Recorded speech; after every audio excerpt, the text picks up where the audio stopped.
संख्या आपल्याला चढत्या क्रमाने लावायच्या आहेत. मग आपल्याला काय करावं लागेल अगोदर या तीन संख्यांचा दशक पाहावा लागेल. काय पाहावं लागेल? दशक. मग या तीन संख्यामध्ये कोणत्या संख्येचा दशक सगळ्यात छोटा आहे आपण ते बघूया.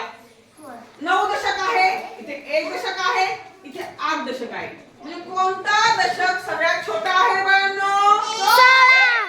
16 चा 1 दशक आहे की नाही? आपण सगळ्यात 1 नंबरला 16 ही संख्या लिहूया.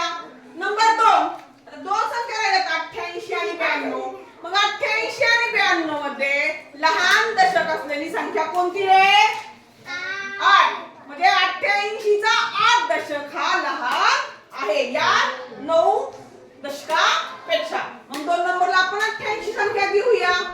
3 नंबरला 9 दशक असलेली सगळ्यात मोठी संख्या आपण 3 नंबरला 92 लिहूया. म्हणजे आपण काय केलं थोडक्यात? लहान संख्येकडून मोठ्या संख्येकडे संख्या लिहिलेल्या आहेत. यालाच काय म्हणायचं?